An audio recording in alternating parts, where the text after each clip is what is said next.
Okay. All right, well, welcome everybody. We're so excited that you are here for this evening's program with Jennifer L. Cruz. And my name is Emily. I'm the site manager here at the Washington County Heritage Center. Just a couple quick things before we get started.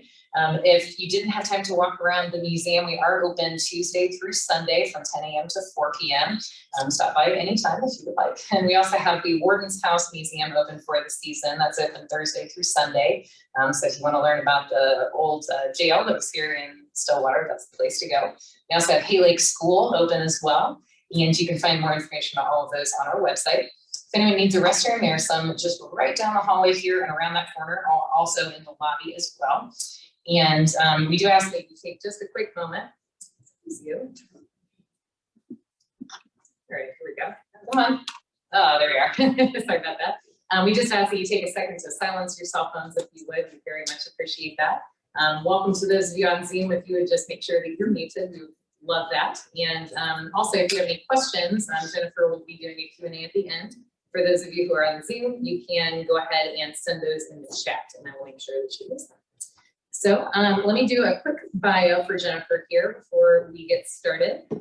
So Jennifer L. Cruz, Ph.D., M.A., Conservancy, is that correct?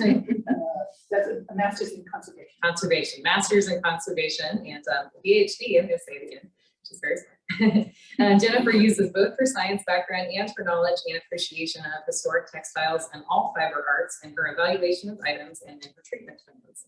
She received a Bachelor of Science degree from St. Lawrence University, a Ph.D. from Duke University, and an M.A. in the Conservation of Historic Objects from the University of Lincoln in the United Kingdom. Great job. She has completed placements/internships at a number of sites, including the National Trust Textile Conservation Studio in the UK and Museum Textile Services in the US Textilis, am I saying that right? Textilis Conservation, follows the codes of practice of the American Institute for Conservation, AIC, and of the UK Institute of Conservation, FTSE's ICON. So we've got lots of fun information for you all this evening, and without further ado, I'm going to present Jennifer Cruz.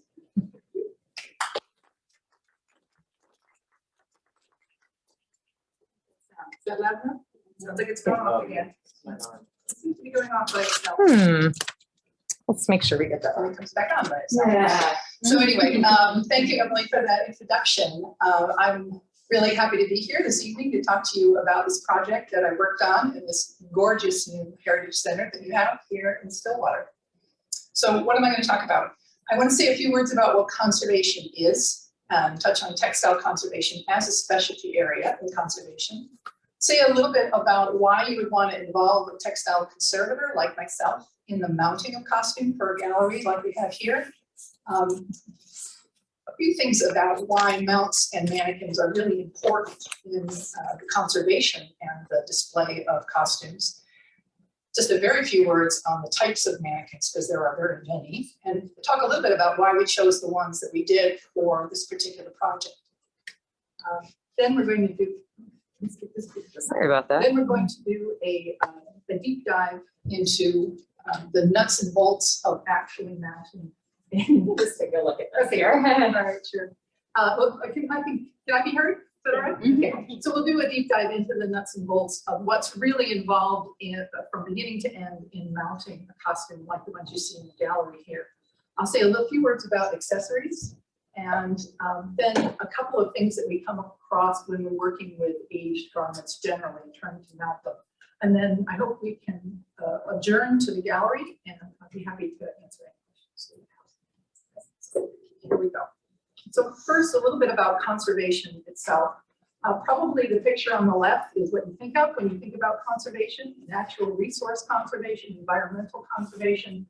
It's certainly what I used to think about before I got into conservation of the other type. You've got people in high visibility jackets in both of these pictures. The guy on the left is actually, I think, monitoring water in Mississippi after some kind of local oil spill. But the guys on the right in their high visibility jackets are removing the charioteer from the quadriga, the 4-horse chariot at the top of the state capitol, downtown St. Paul. And that is being removed for conservation and restoration. And of course, that's been completed now, and it's back on top and very shiny. Nice looking. I thought the National Geographic's definition of conservation could apply equally well to either one. Conservation is the care and protection of resources so that they can persist for future generations. So this applies whether you're talking about the environment or whether you're talking about art and heritage or even buildings that make up our heritage. Professional conservators belong to professional organizations. And here are a few. The European organization is called ECHO. The organization in the United Kingdom, England, and other parts of the UK is called ICON, the Institute of Conservation. And then the American Institute of Conservation is our professional body in this country. And I'm a member of both AIC and ICON. And these organizations are full of trained conservators who have standards of practice that they adhere to and codes of ethics that they also adhere to. This is a page from the American Institute of Conservation from the AIC web pages. And this is one where there's some resources for the public. There are some documents you can download that give some advice about caring for your own treasures, whether they're heirloom pieces or maybe you're a collector of historic items. And so you can find some useful information there. You can also access a database of registered conservators who may specialize in materials that you want to work with or have in your collection. Because conservation is divvied up into areas, specialist areas. And the type of material that you are, that you have expertise and experience working with, you know something about the history of the processes involved. And you can see a bunch here: architecture, books and paper, paintings. Probably paintings conservation is the single kind of conservation most people may have seen a little bit of on television or in a movie. But if you go down here, this is alphabetical, which is the only reason that textile conservation is so low on this list. You see the textiles are a specialty area as well. And it's really quite a broad field. Anything that is made of textiles or contains textiles is fair game for textile conservators to work on, and it can be quite a range of things. And these are some of my pictures. There's a nice crazy quilt close up, a massive tapestry in the UK that lives in a medieval mansion. There's some costume mounting. You're going to see more pictures of that project in a bit, and a very, very ancient purse in gold fabric that I worked on there. But it really runs the gamut. Right now in my studio, I have a 19th century Chinese embroidery that I'm working on. I have a school flag from a private school that needs serious work. And I just finished working on the vinyl coated fabric interior of a 1955 Triumph TR2 English sports car. So it really does run the gamut in textile conservation, which is part of what makes it fun. My own history, I come to this career as a second career. I was trained and worked for many years as a research scientist and a university professor. And that very elderly picture at the top is me with some of my first research students in my research lab. But I've always had an interest in all things textile, all kinds of fiber arts, and pursued them as a hobby. Gradually, I got involved in conservation once I discovered it as a field, and started by volunteering at the Minnesota History Center in their textile conservation lab. And they have a really great textile conservation facility there with a wonderful conservator at its head. And there's some pictures of some projects I worked on while I was volunteering there. And I had to put up one of the bandolier bag because it's a bandolier bag exhibit. And there is a talk that I believe has been recorded that you can check out if you didn't see it on that collection. So I got to do some minor conservation work on one of those when I was working at the History Center.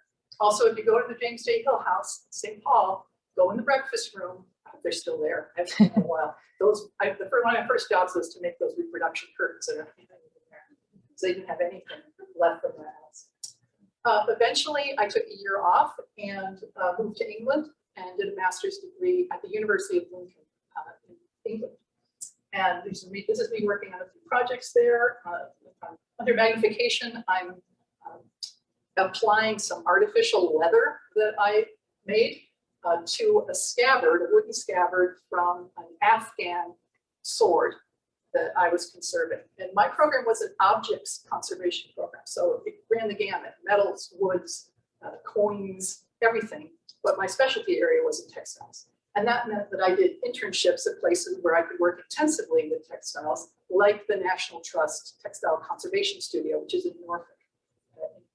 And the other picture is me holding a scalpel, removing the very, very delicate silk pom-pom trim from the James II velvet bed hangings that are from Knoll, which is a great medieval stately home in Kent. And taking a scalpel to something from 1688 is a little nerve-wracking, I'll tell you, but it all came out all right. And that actual project, I had a tiny, tiny hand in helping with that project when I was there doing an internship. But what was one of the largest single projects that the National Trust took on. It took many years, and they conserved this massive bed with all of these fantastic Italian velvet hangings, and it's now back in Knoll. It's gorgeous. So eventually I graduated, and that's me and a colleague getting our master's degrees at Lincoln Cathedral, where we had our ceremony. But then I was still a full-time academic. And so I had to use time during vacations to farm myself out for free to other colleagues who were working in this country on textile conservation, and just to continue to build my skills and experience. But eventually, in 2016, I founded my own business in St. Paul, Textilis Conservation, where I work on all kinds of things, as I said earlier. So why is costume mounting a job for a textile conservator? Why bother with one? This is a wonderful reference book by Laura Flecker. She is the head of costume mounting at the Victoria and Albert Museum in England. And it's a very, it's not a short book. There's a lot that goes into costume mounting.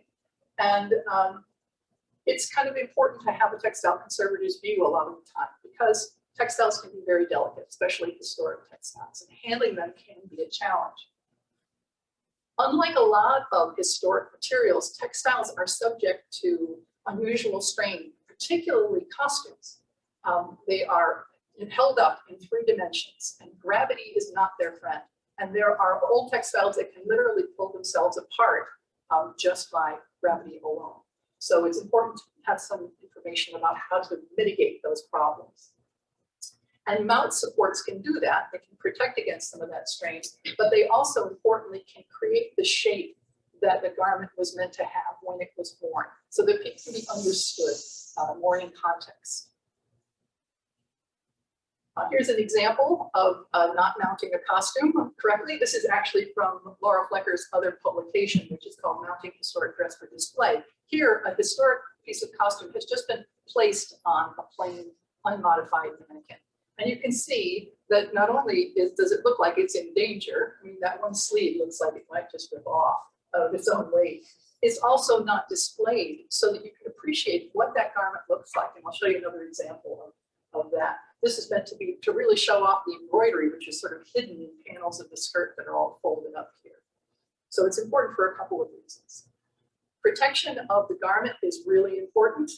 This is a mannequin that you'll see a few times that I was working on at the National Trust for a particular dress.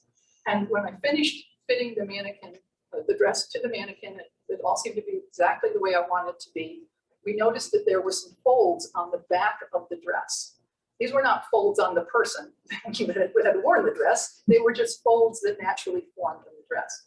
But in order that those don't eventually become creases and eventually cause strain, we went back and actually added pads inside those little folded areas so that they would all be resting on something soft and supportive.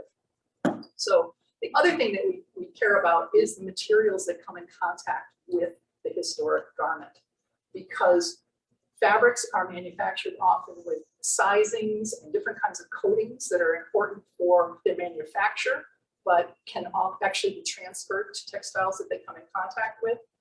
Wood materials, inside, depending on what your mount is made of, woods can off-gas harmful chemicals, and plastics have plasticizers that migrate to the surface of plastics over time and can leave surfaces sticky.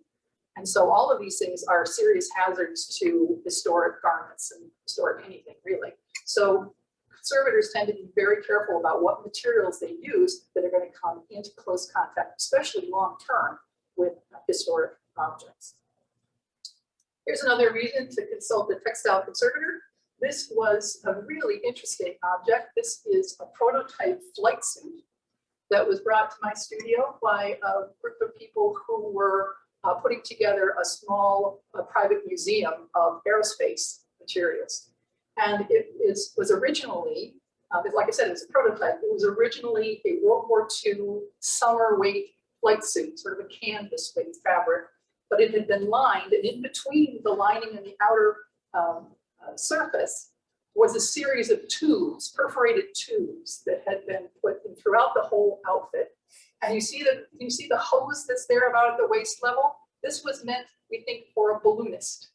And so you could plug it in so that some of the hot air that was going into the balloon would fill up this suit and allow this guy to go to colder and higher altitudes than he would otherwise have been able to. It was a fascinating thing. But before I saw it, they tried to put it on a mannequin from a department store. And you can see what happened at the shoulder, and it's happened in other places as well. So it can be surprising how fragile some historic garments can be. And so this was badly split in trying to dress it. There are garments that are so precious or so fragile that you don't even want to handle them as much as you really have to in order to plan, design, and execute a costume mount for a gallery.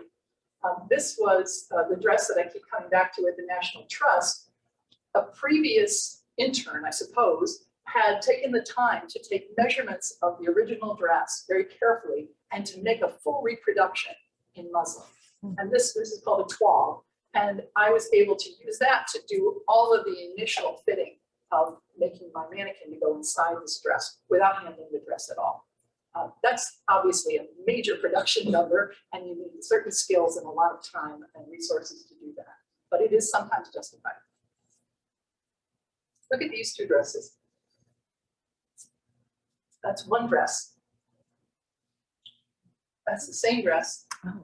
This is from Laura Flecker's costume mounting book. And you can see that from the upper photo, which is just put on a plain mannequin, as it was found, you would never have any idea of what that actually looked like in reality, because this was meant to be worn with an underdress and with petticoats and with all kinds of internal supports that were not there, that are not visible and understandable without proper mounting. So back to mannequins. People have to buy mannequins. So why don't we just use those store mannequins? They're everywhere and they're relatively cheap. People are always throwing them out, and they're fun. You can buy one and have it at home and crazy clothes on. But as I said before, we care a lot about the materials that come in contact with historic textiles. And a lot of these materials are unsafe. They're just not made for this kind of thing. They're made to be used for a while with modern clothing and then discarded or recycled in some other way. But they're not necessarily safe to come in contact with textiles. They are not flexible.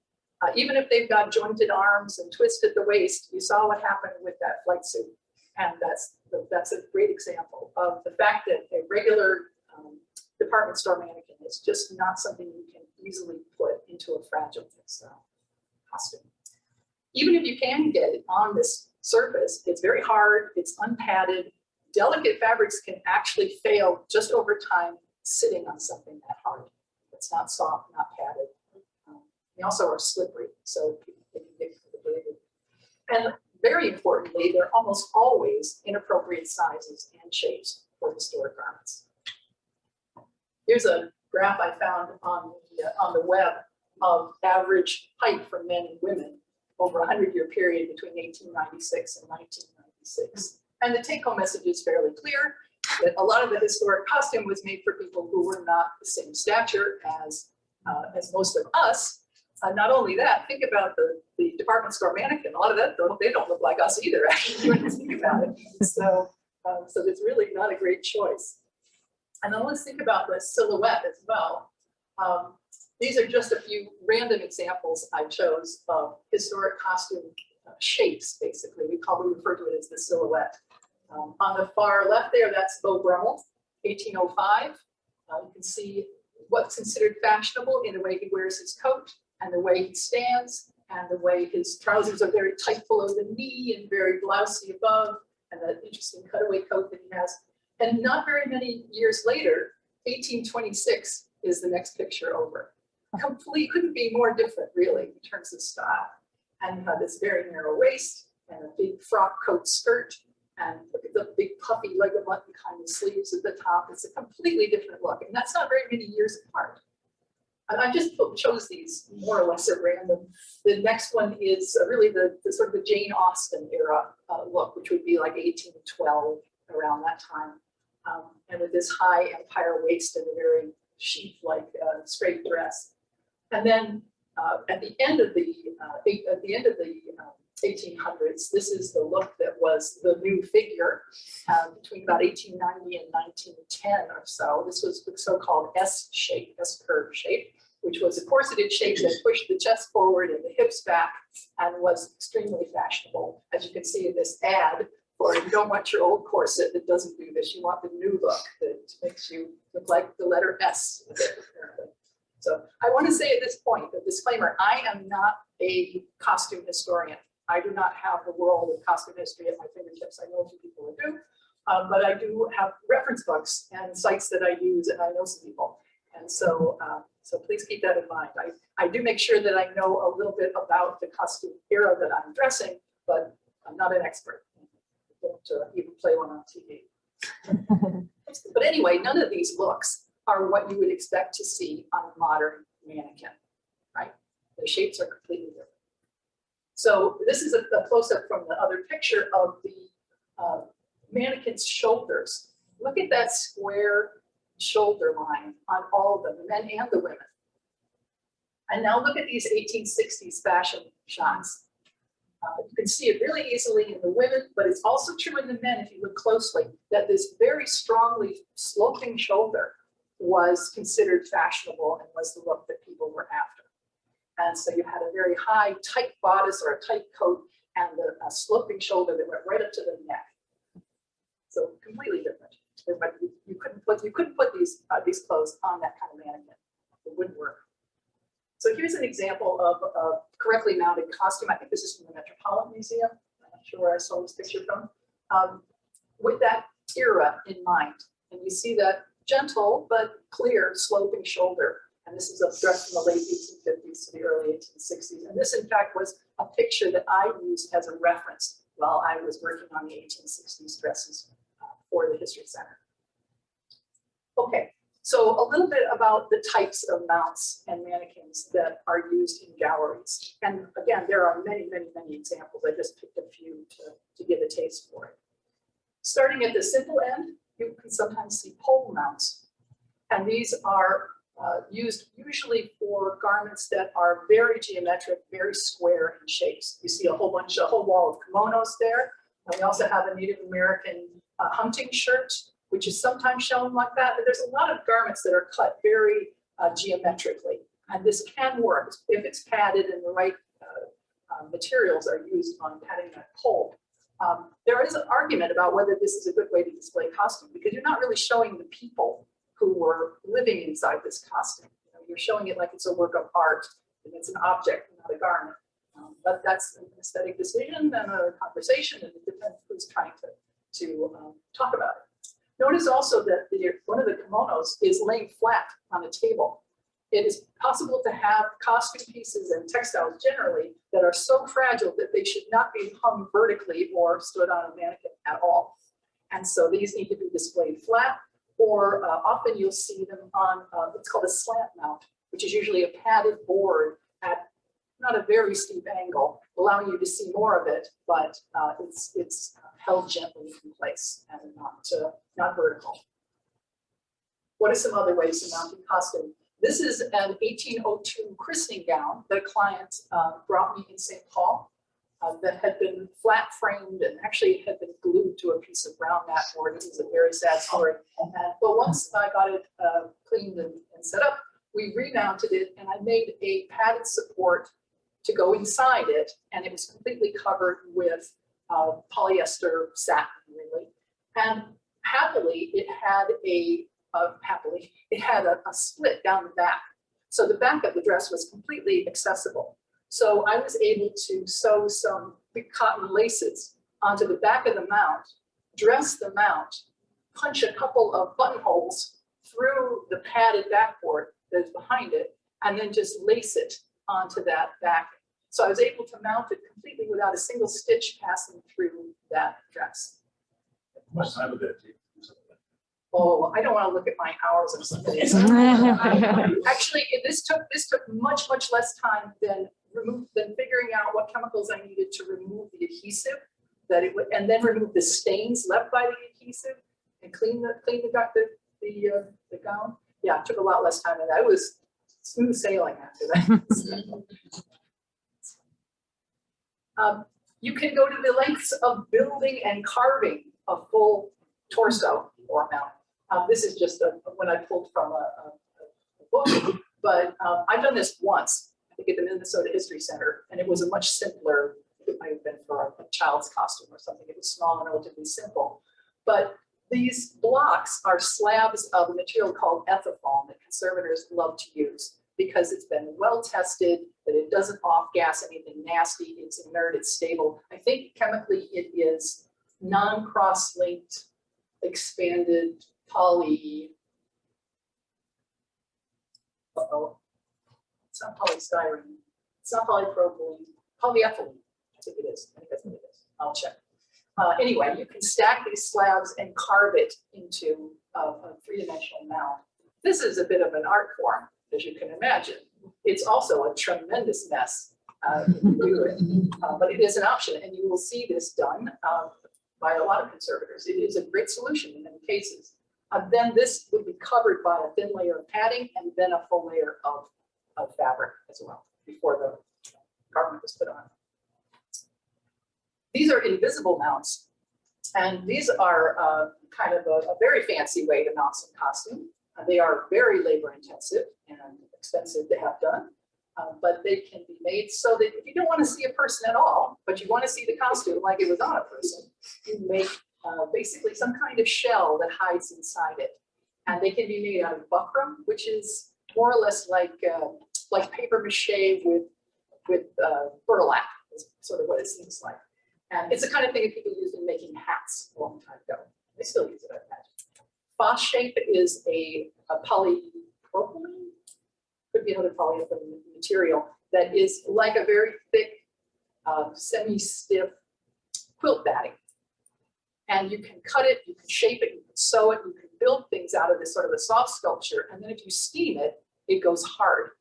It's used a lot in the theater, and conservators love it in many cases to be able to make strange mounts that you don't have to see. They're lightweight and soft enough. They would still get a covering of fabric before they touch the garment. And then if you really want to go nuts and not see anything, you can make your mount out of plexiglass. But again, these are specialized skills, especially working with plexiglass. The mannequin on the far left there is purchased from a supplier in England. This is back to my National Trust example, that specializes in supplying mounts and mannequins for historic costume use. So historic costume. And even then, this was ordered and was waiting for me to work on. Even then, the shoulders on this turned out to be too wide for the particular dress that I was wearing. So even when these mannequins are sized down and are expect to be for historic costume, they almost always still need some kind of modification. In this case, you couldn't have put that dress safely onto this mannequin. So my first job with this was to strip back the cover and the padding and take a hacksaw to a very expensive item on my first day. So that was fun. And but I had to rebuild it, and it all worked out okay. But again, modifications are needed. And then this is me putting the show cover, as it's called, the final fabric coating over that mannequin. And so we have that canvas cover that comes with a little bit of padding under it. But then, according to the measurements and that toile that I had to work with, I padded it out more so it would appropriately fit that dress and that person, and then put a stretchy cover over the whole thing. And that was the final mannequin. So it's a lot of involved work. What about here? For the gallery at the Heritage Center, we chose Dorfman adjustable conservation forms for several reasons. Number one, they're made out of ethifoam inside, so you already know that conservators are happy about that. And the other important term is adjustable, because as you'll see, these can be sized up if need be. So they come quite small, but they're adjustable to be able to a certain extent, to be able to make them support all kinds of clothes. Take a look at the profile of that one that's sort of facing away over there. Whose office is that in the corner there? Is that your office now? That was my work for me. I remember. Before everything opened. Anyway, you can see that they are basically a torso unit and a hip unit supported on one or more poles that come up through it. And you can adjust the distance between the hips and the torso and the overall height of the system this way. And they have a metal base that goes with it. You also see that they can come with arms or heads, which we'll talk about then. So let's look at one of these hip units. They have a core of very, very firm, hard ethifoam that is where the pole moves up through them. This is a hip unit. And you can see that there's sort of thumb screws that allow you to anchor it on the pole at whatever height you want. But more importantly, you can take some very long screws out of this unit, and the two halves of the hip unit can be moved apart, like I have here, and then you replace the screws, and now this is a heck of a lot bigger than it was. Of course, it leaves a massive gap in the front and the back, and so I filled those gaps with block ethifoam that I then carved down to fit the same profile, and wrapped the whole thing in polyester fiber fill, and then it has a stretchy cover that comes with the unit. So this is the basic way these are adjustable, and everything else has to be built out on top of this. For instance, you might have noticed the profile of that mannequin. They have completely flat chests, and both for men and women, you need to add bulk to the chests of these, the torsos of these mannequins. And so this is crudely carved ethifoam blocks, getting started to build out the curves necessary to support this dress. And I made sure to anchor these additions with T-pins, just T-shaped push pins. They're quite long, actually. And the idea here is, one of the reasons that I chose these mannequins is because I wanted the Heritage Center to have its mannequins that they could reuse. So we could go back and undress this again and strip it back, take this out and rebuild it into a completely different shape for future exhibits. So that was part of my goal for making a choice here. When you do these adjustments, you have to leave gaps in the torso. You generate a gap in the shoulder. Well, if you had the weight of the dress pressing down on that, or a man's uniform pressing down on that, that could be distorted over time.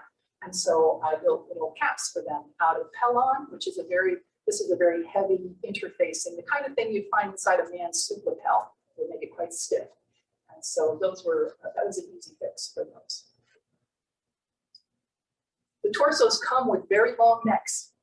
You can get them with short necks, but we ordered them with long necks on purpose because they need a long neck if you're going to put a head on them.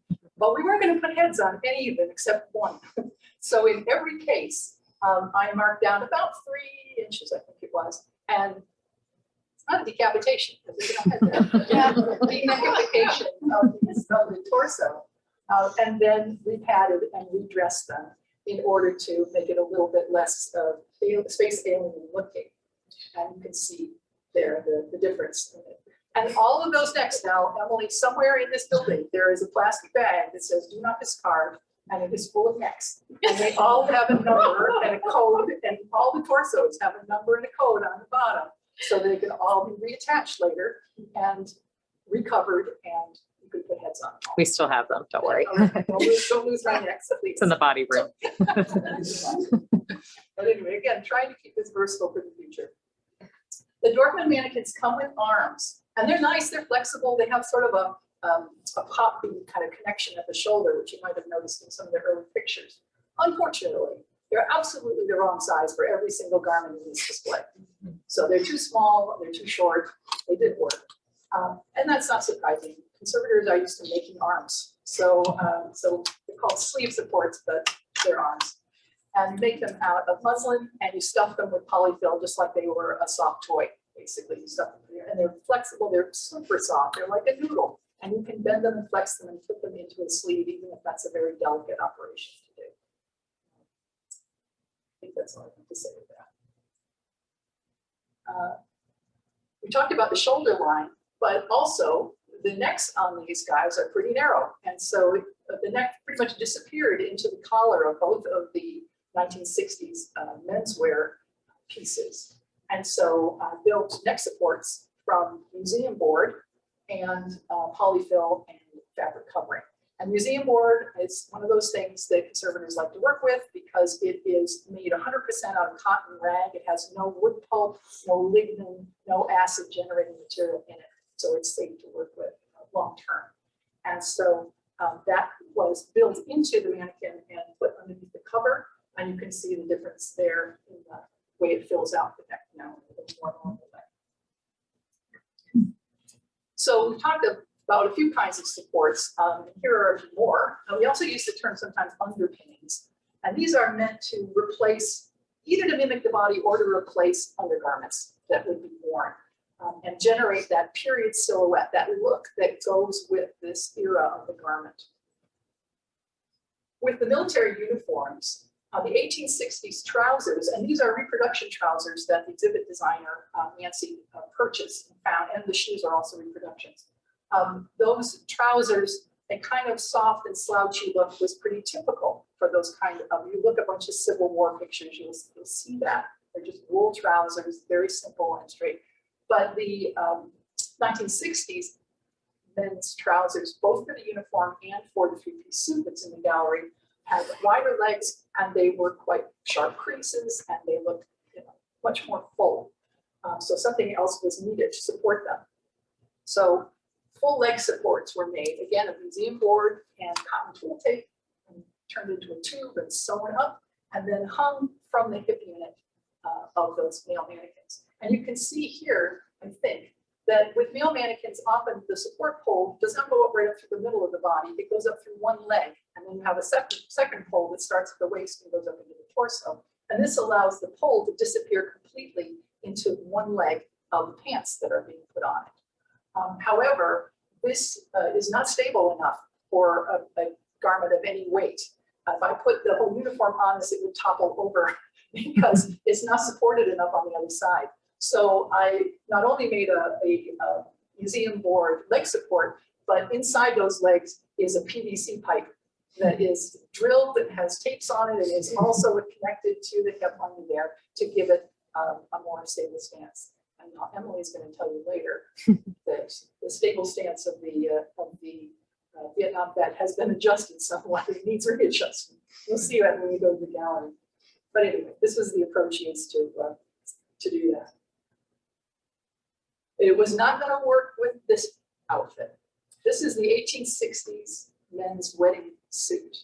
The legs of these trousers were so incredibly narrow that there was no way I was going to be able to use the same approach to fill out these pants. But as you can see, they need something in there. Those don't look like legs, do they?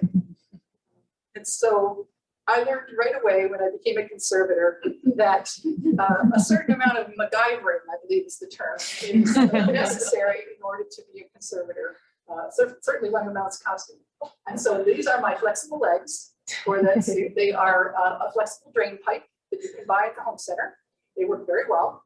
And they are narrow enough to give some bulk to the leg without too much. And at the thigh, I was able to wrap them in layers of fiberfill and then batting, really. And then pull a polyester knit sock up over the entire thing and garter it off with some twill tape. And that made a leg that worked.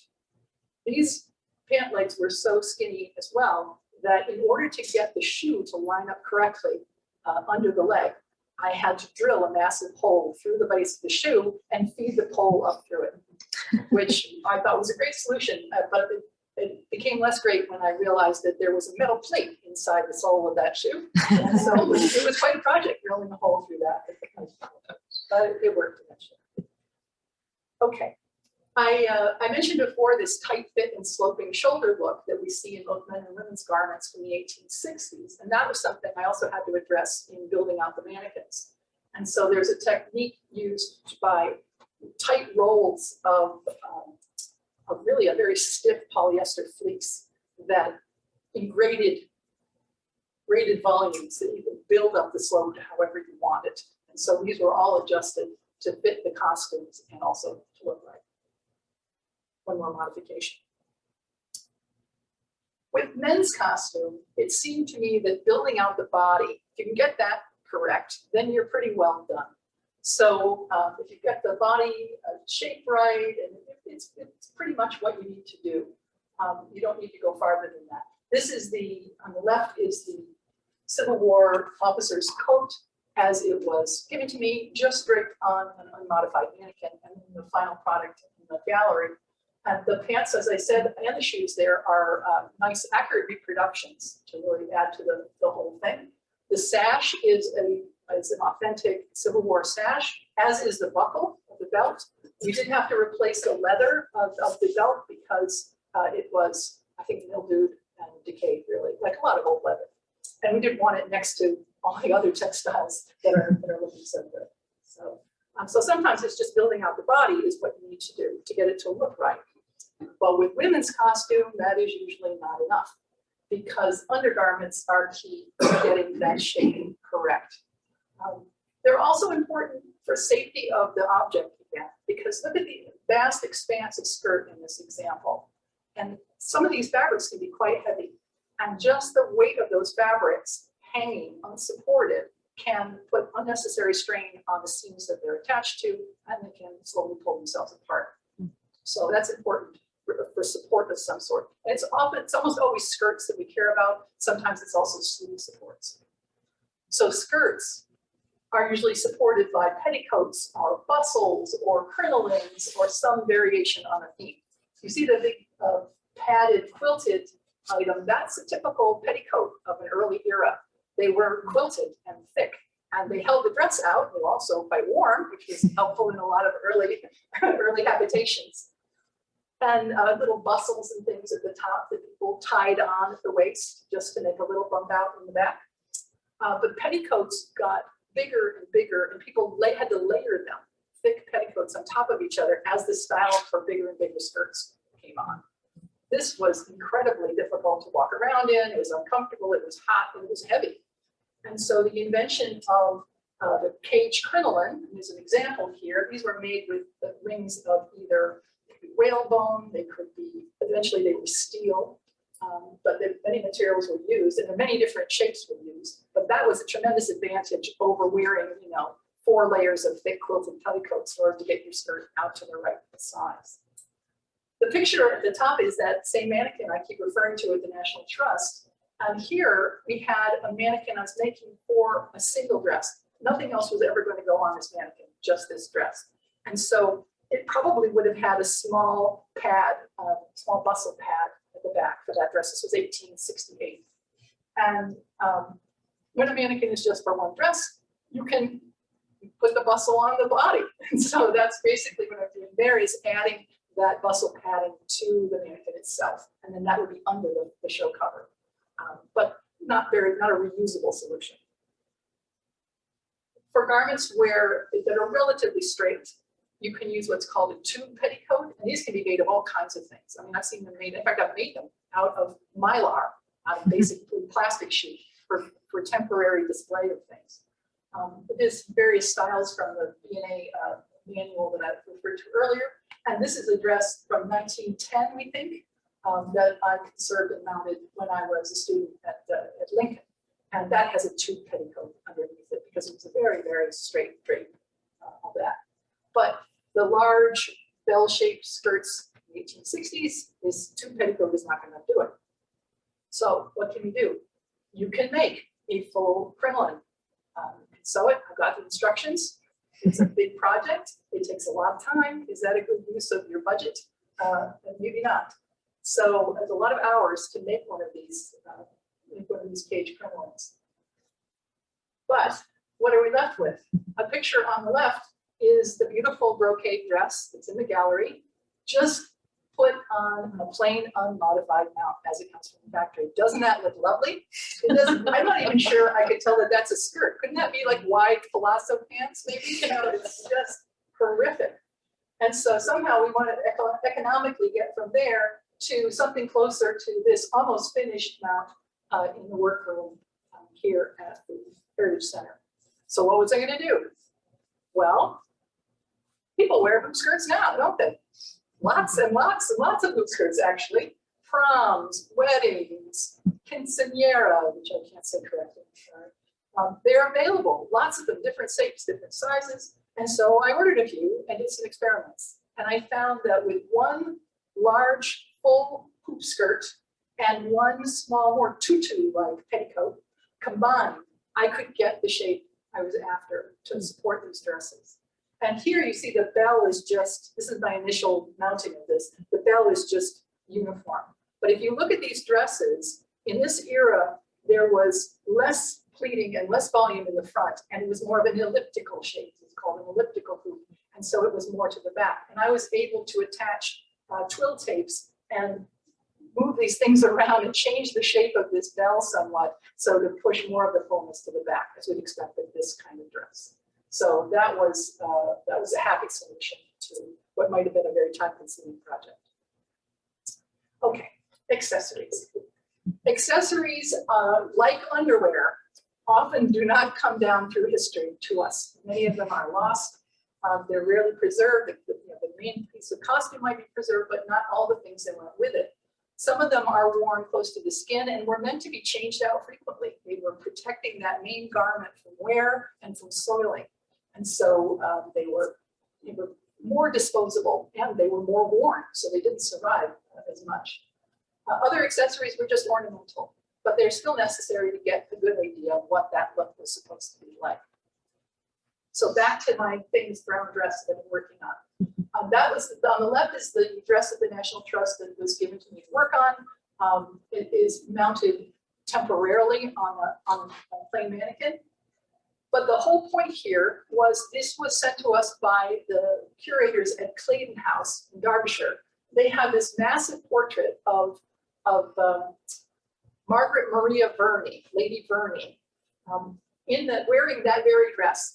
And they put the dress away. It was in a box for many, many, many, many decades. And they wanted to display the dress underneath the portrait in a new exhibit. But if you look at the portrait, which is a little hard to see in this lighting, she is wearing something on top of the dress. What is that? It's called a fichu. And it's basically a very, very lacy ornamented shawl that has long ties. I think this style is actually called an Antoinette fichu. But there was no fichu. So what to do?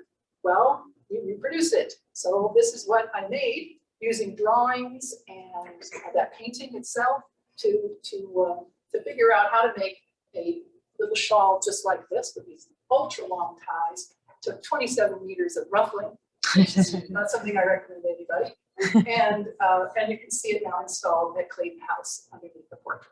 So that's, that was important to them to give the final impression that they were after. What about here?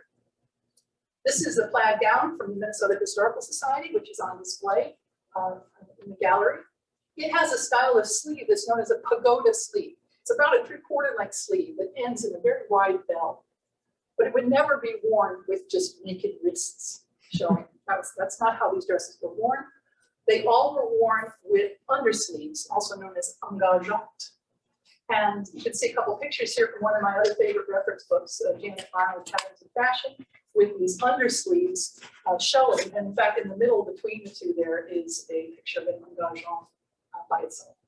So, using another reference picture, also for inspiration, I found some vintage lace and some fine muslin and made undersleeves to go with that dress, and also a lace collar, which it also would have had a collar at the back. And just to, special hint for those people who are here in attendance, the little purple pin belongs to me. So I'm going to the Washington Historical Society for the purposes of this exhibition. But you can see that the example that I was using as inspiration there, that's from the Kyoto Costume Institute, I believe. is a plaid dress, relatively plain fabric, really. It's plaid, and this is what we have as a plaid dress. And usually with the plainer fabric, you had more likely a fancier collar and cuffs kind of thing. So lace was more likely to be on a plain dress than on a fancy one. The other dress is fancier. It's brocade fabric. And it would never have been worn without a collar and without cuffs in this era. So there's a very small, very plain, because this is a fancy dress, the cuffs and collars are usually very narrow and very plain. There are plain collar and plain cuffs that were made. But even so, this dress was really interesting, and it had this very striking striped trim on the sleeves and nowhere else. And it just seemed very strange why it had that. And so we got to thinking that probably a neck ribbon that might have matched was probably present, because that was a very common decoration for dresses in this era, together with a brooch pin on them. And so happily, I was able to source very similar color ribbons and fabricate a matching neck ribbon to go with this dress. And Nancy found a lovely brooch to pin it with. I don't own that one. The United Airlines stewardess uniform came to us, but the picture we have, the only picture we have of me upon wearing her uniform, shows that she's either wearing a blouse or she's wearing a dickie of some sort, just a collar underneath there. So I had to fabricate something that was in the same style to complete the look of that. The wedding suit, and we'll get to why he's wearing a bandeau bra there in a minute. We had a suit and a beautiful shirt with lovely pleats across the chest from the Minnesota Historical Society on loan. This kind of shirt would have had a separate collar, and there was no collar with it. So I had to manufacture a collar. It would also have been worn with a tie. And the picture that I used for reference, and of course, I'm getting approval of all of this from the exhibit designer. I'm not just going out wildly and designing all this myself. This is a very popular style from the 1860s, this kind of collar, this kind of cravat. And so I was able to reproduce that to match. And the shirt, you can see this little triangle is all that is actually visible of this wonderful shirt, because the sleeves end about here on it. They're not as long as the sleeves of this coat. And so I also had to manufacture some cuffs for this guy as well. But anyway, accessories are important. And my last category, repairs and camouflage. So it's very common that pieces of any age have some kind of damage or some kind of wear. And a lot of times, we accept that. That's normal. They're not supposed to look brand new. They're, heritage items. But some of them distract from your appreciation of the piece. Some of them are actually not helpful in properly mounting the piece, some of the damages. So I'll just show you a couple examples.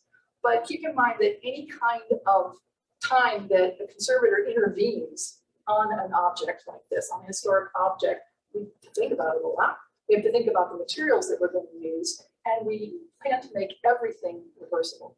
Somebody in the future could come up with a better way of fixing this or addressing this issue, and everything that I do to a piece of costume needs to be undoable in the future without any damage to the object itself. So the flight attendant uniform's hat had a little moth hole in it. Big surprise. Some of your clothes probably have little moth holes in them. I know mine do. This was a very unusual colored fabric. And you could see the interface, though. The interface showing through was this white spot, which was distracting. There was no way I was ever going to find fabric to match that. It was a custom color for United Airlines, I'm sure, because that's the kind of thing that uniform designers did. And of course, it's aged, so I don't know what color it is now compared to what it was originally. But I was able to create an infill using Japanese tissue. Japanese paper is another favorite item used by conservators because, again, it's made from 100% rag. There's no wood pulp. There's no lignins in it. It's very, very safe. As are the conservation acrylic pigments that a lot of us like to use. So I was able to custom blend a color to pretty well match, tear out a tiny piece of this, and with very fine forceps, just insert it into this moth hole where it's just held in place by friction. So it can be easily removed later.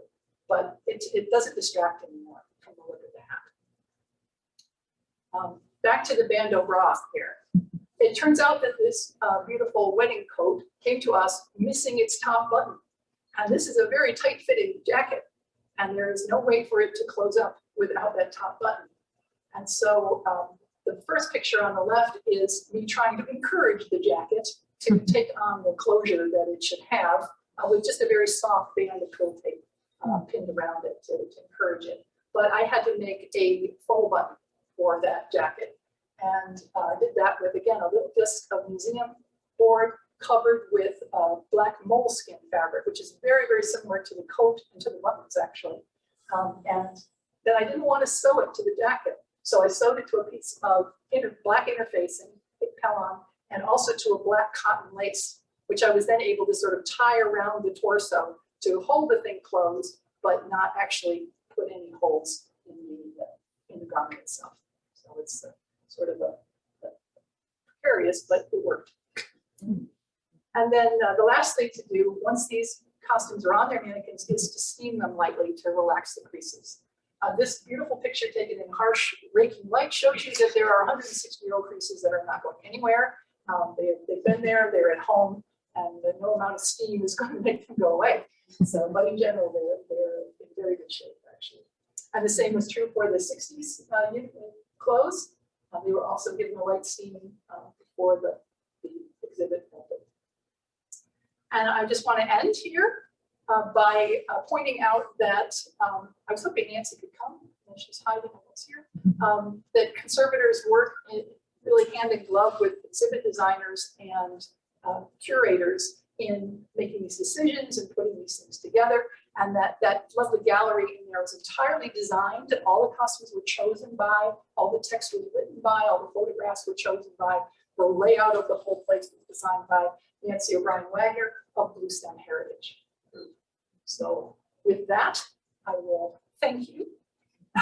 And we can adjourn to the gallery if you want to for questions. Or we can have questions in here. Yeah, we can do questions in the galleries. Okay, that sounds good. Yeah. Thank you very much for your attention.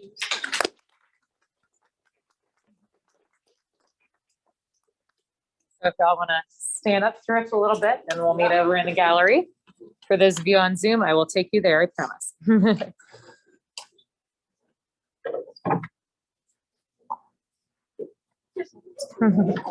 Yeah, you guys have to just follow us this way. Come on through.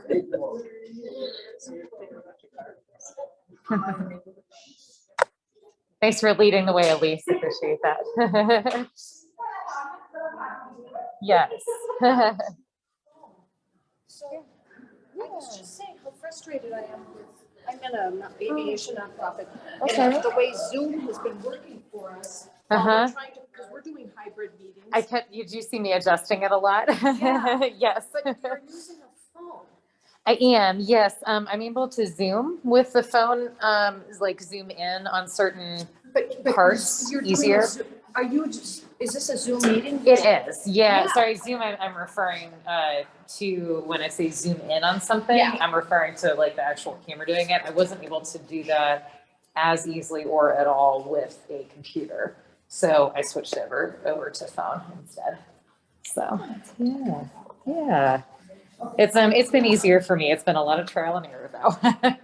Trying to get everything to work. Yeah, absolutely.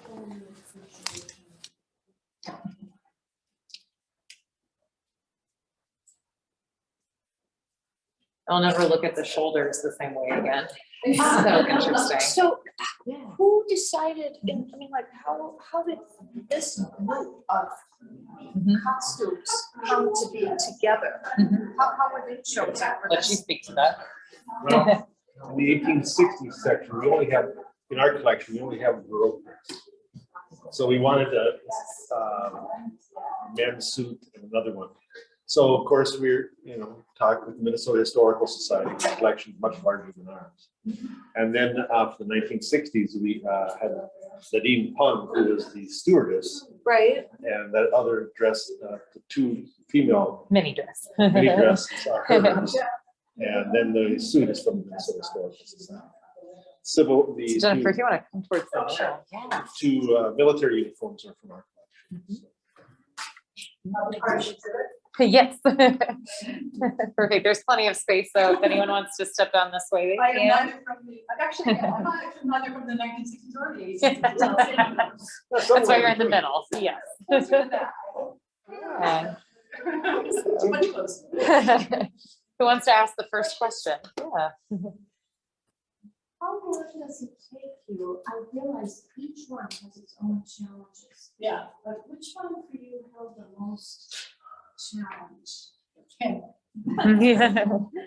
The legs, the rounded heights, see, even now it still looks sprinkled. That was very difficult to get the shape of his torso, which was very rounded and high, and all of the reproduction pieces that needed to be done, and the legs were a nightmare until I drilled a hole through them. Went to this hardware store. Yeah. So yeah, he was probably the most difficult, I would say. I fussed an awful lot over obviously the 1860s ladies. I started with the 1960s costume largely because it was already here. It's from the collection of the Historical Society, and so I was able to get used to working with these mannequins and see what they need. And so I was able to do these, and then I think I did the uniform next. And I ended with the garments that are well known from the Minnesota Historical Society. They came later, and I think it worked out well because I was able to work on the more robust costume pieces first, just because I had a little bit of experience with Dorfman mannequins, but not a lot. And now I feel like I have a lot of experience with Dorfman mannequins. I can give a small talk on it at the Costume Society for America, which is meeting in Minneapolis this year. So anyway, so yeah, I think I would say the wedding suit was probably the most difficult. But I fussed a lot over the ladies. I'd like to take this time to mention that the 1960s mannequin over here, we had to remove the shoes at one point for something, long story. So he is a little bit crooked, and it's not Jennifer's fault. I really have to stage a surgical strike to get back in there. Yes. And adjust it again. The destabilized. Yes. Are the ladies' gowns of silk? Yes, they are both silk. As was common for the era. So, and the men's suit is entirely wool. Except for obviously the shirt, which you can't see anyway. The shirt. So what do you do to like what do you need to do to get rid of stains or discoloring or what kinds of? Well, when there are stains that are old, that are really old, sometimes there's nothing that can be done. Because what we would take to take the stain out would destroy the fabric underneath it. So, and none of these have been, actually this, what is a temporary piece pretty much in extremely good shape, and it went to a specialist dry cleaner. And because it did have some staining, and so, but that was remediable by a specialist dry cleaner. In fact, you have a very nice specialist dry cleaner right here in Stillwater, right across the street practically. Yeah, they know what they're doing over here. So, but yeah, otherwise everything was clean when it was put away, or the stains that it had on it were nothing I would touch. I do a lot of stain removal in my conservation business for private clients. Historical garments from museums almost are never cleaned. Sometimes they're cleaned. So no vinegar.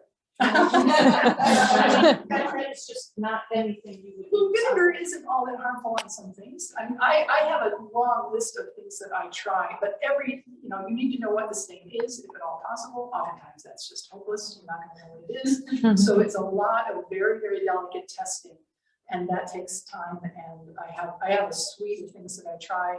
And I also took a 2-day workshop with the dry cleaning industry on there. So I have all these proprietary dry cleaning materials that I try to use. It's amazing what sometimes you have to kind of stumble on it when you don't know what the stain is to begin with. So. Tell us a few of the things you use for this.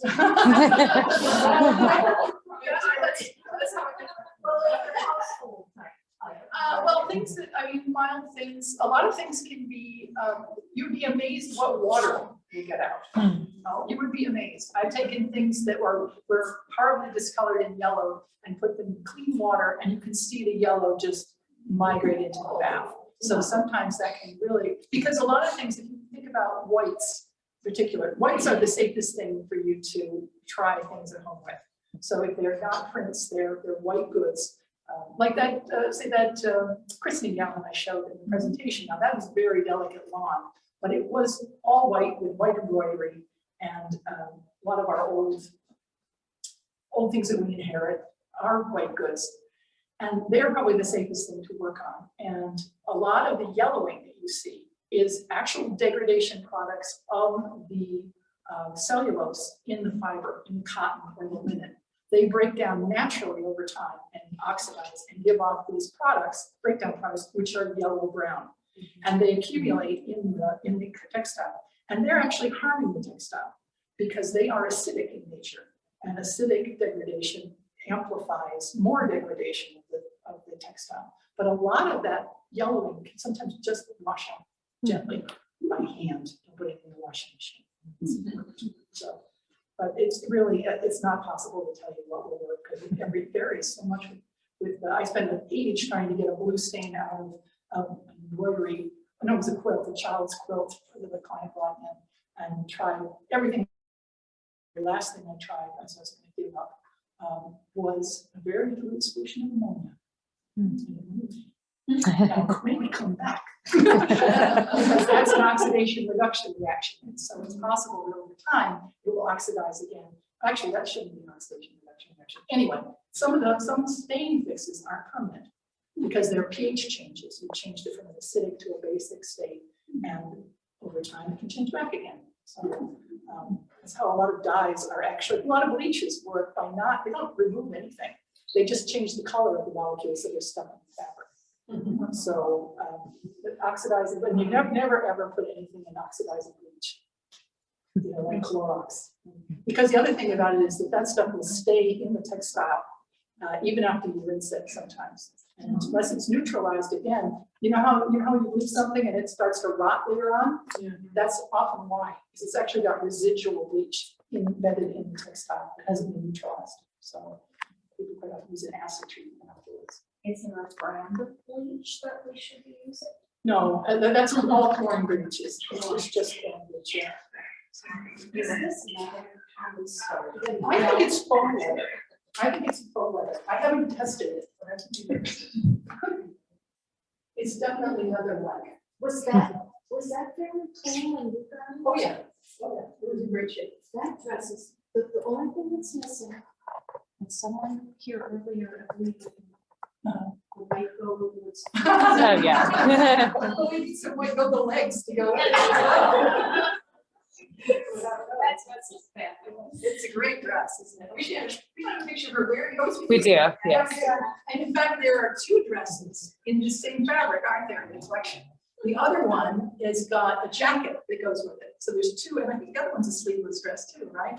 Because we did measurements of all of them. Yeah, what it didn't show is the first stage of all this is you go to the Historical Society storage areas, or I go down to the History Center and meet with the people who own these things, and I take lots of measurements before we even order the mannequins. So we have to know how big these things are and approximately what we're looking for. And also, all of those things that are in the collection need to be evaluated first. Is this safe enough to go on display? Is it going to fall apart if we mount it? So all of these things from the Historical Society had to be, Minnesota Historical Society had to be approved, signed off by their textile conservator and before they came in with us. What is your favorite textile to conserve? Ooh, that's interesting. Favorite. Golly, I've never thought of that. Favorite like The garments. So, oh yeah, kind of. well, between tapestries or Yeah, I have almost no experience in tapestries. Go to my website, and I have a ton of business cards. Yes. If you go to my website, it might be sure it begins me stitching on a tapestry looking very soulful. And I did that for about half an hour, no, a little bit more, a couple of hours, because those tapestries were so incredibly precious. I had to be specially trained just for my couple of hours of work and supervised for the first 20 minutes of it before anyone could even involve something on it. So yeah, so tapestries are an expertise that I have edges on. But modern tapestries, the thing about tapestries is they're not all that complex structures usually. So, yeah, this stuff, the three-dimensional stuff, this is really challenging. But it's kind of an art form, and it's fun, that challenge. So Did you have to study the figure, the body? I have had studio art classes, and I had that beforehand. What I was missing as a scientist and I had to catch up with is I had to take some art history courses to be able to, know a little bit more about that. But yeah, I've done a bit of that. I always draw on that. I do that. Do you name the mannequins? I know.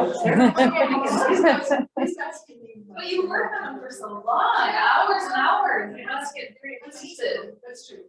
I do know conservators who refer to them as very but little diminutive names for them. I guess seems appropriate. Build the personality with the figures. We have a question from Zoom from Carlin. She said, I have my father's baptismal gown. It is from 1904. It is made from unbleached muslin and quite ugly until you lace through blue or pink ribbon through the lace. Was unbleached muslin common to use, or was this a sample made first, kind of a practice sample? Again, remember, Yeah. I'm not a costume historian. That's fine. So I speak from my deep ignorance on a lot of these things. But I don't know, I got my father's baby gown as well. But usually they were very light fabrics. When you're talking about unbleached muslin, that's usually quite heavyweight, like the toile that I was showing in the example. That's got some real body to it. Usually they're very, very fine cotton lawn or they called them muslins, but they were unbleached is a bit unusual. It's possible it's yellowed over time. That's also possible. Again, not a historian. No Bring it to problem. my studio.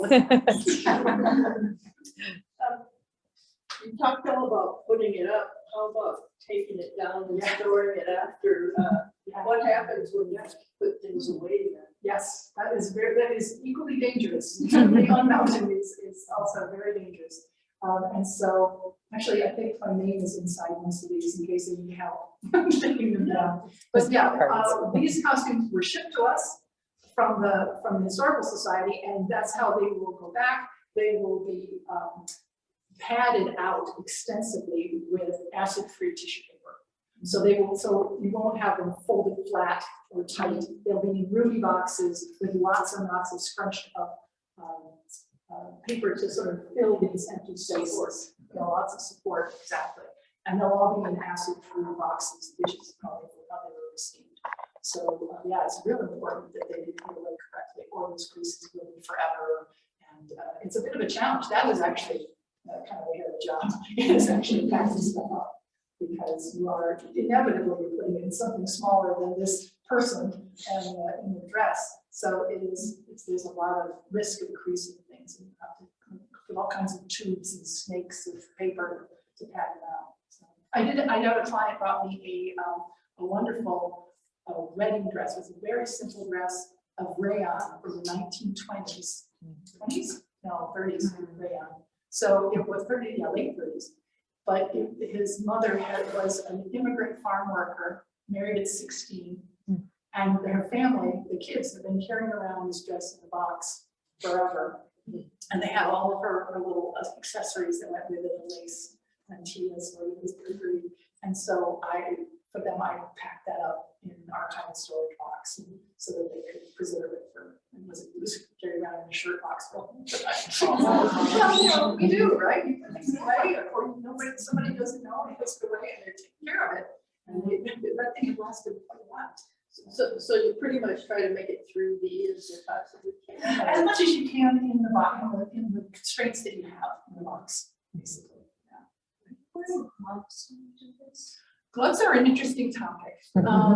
Gloves are an interesting topic. It's true that your hands have oils that can be transferred to stuff. Conservators tend to wash their hands a lot because wearing gloves is sometimes risky for the object because you fumble. You don't have the delicate touch that you do otherwise. So by and large, you see a lot of conservators working with. I mean, if you're just moving things from place to place, and you don't want to get dust on or something, you might put cotton gloves on and do that. But for actually working on them, you usually lose too much fine dexterity to wear gloves. If you do wear gloves, people will wear surgical gloves, close fitting surgical gloves. But even so, because as long as your hands are clean, you can handle your stuff gently. So. Yes, how did these dresses, clothes, how did you get them on the figure? They have, I remember which one, this one I remember the closure. This is actually very interesting. So it has hidden hooks all the way down here. And then there are some more hooks in here, some of which were completely gone. And so I had to sort of fake it by replacing the ones that I could, but also putting in place. This also has a hidden pocket in here, but it's slightly off center. And so it was a little bit challenging. And I think this one is similar.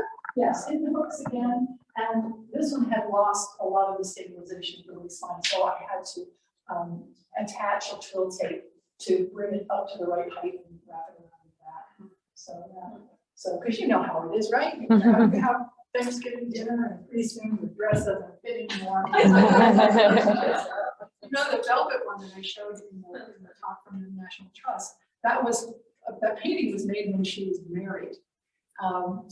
And she wore that dress. There's pictures of her in middle age wearing that same dress. And when I conserved it, a lot of the stays that were inside had been taken out. And she was a much older woman at the time, but she wore that dress for many, many years. It got a lot of use. But yeah, there's adjustments have been made. What about the metals you mentioned? Are they affected on the textiles? The metals? You said that there were metal hooks. Oh, yeah. Well, they're vintage pieces. Okay. They're usually coated. If you look at most old, they're coated in probably a black paint. Some of them are maybe silver, not silver material, but silver. Yeah, they hold up pretty well. They don't seem to be rusting. And they're not affecting the textile. No, I think the main thing you worry about is, are they rusting? And if they were, the kind of thing that you would do is put a barrier layer between where we could between them and the textile. We often use mylar, which is clear plastic. What's it like? Is mylar the British term? Melanex is the British term. Mylar is our term. So, yeah, and it comes in different ways. It comes in clear, and so you quite often put it behind buttons or something like that to keep them from touching the fabric itself. Because you can have buttons that are metal buttons that start to rust and deposits, or sometimes fuse to the textile over time. So yeah, the encapsulation of things is another way to deal with that. You got to stain to deal with. Yeah, you may have degradation of the fabric. You can put a hole through it with rust. So, yeah. Speaking of buttons, am I noticing just now that those are covered buttons? On a man's jacket? On a lady's dress? Oh, yes, these are covered buttons in the same. So they're purely decorative.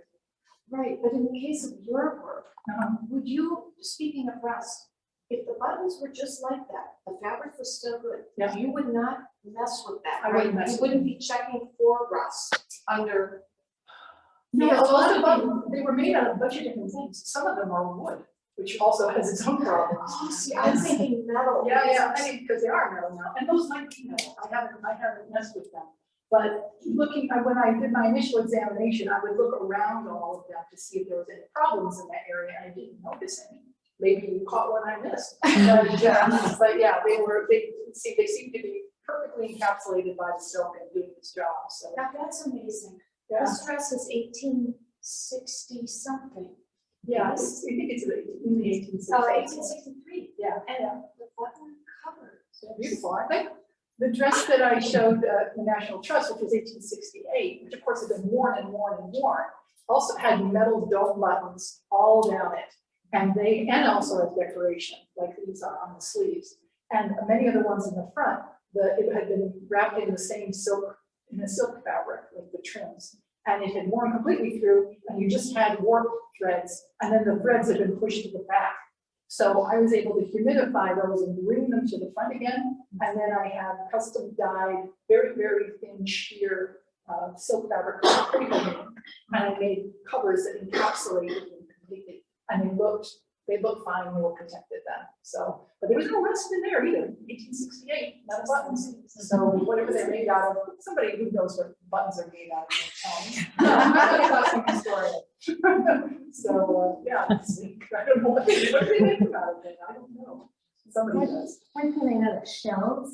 Yeah, yeah. Shell. But the covered buttons usually were not shell buttons. They were usually just either some piece of wood, some kind of cheap metal, so it's probably not. But you're holding up well. We came in here before your talk, and, you know, I was just looking at, of course, how nice all the dresses and jackets were, and I had completely different appreciation. I had no idea what they were. It's huge. It's a fun and challenging project. Costume, it really is, but it's really very satisfying as well. So it's really lovely to see these things standing around as people. Yeah, well, the presentation was really great. Yeah. The PowerPoint slides, everything. Let me ask your opinion about something. Okay. Free consultation. Taking some of these dresses off the mannequins and wearing them, putting them on a human for a show, a fashion show. Absolutely terrible. And people do it, right? Well, All the but time, I get all the that time. because I don't know, there's a big thing about what that Kardashian wearing. The conservation community is just curious about it. Even though it's a punk Kardashian, it's possible that they took pictures of her in it and she actually wore a different dress. She changed and she changed. Well, then she did.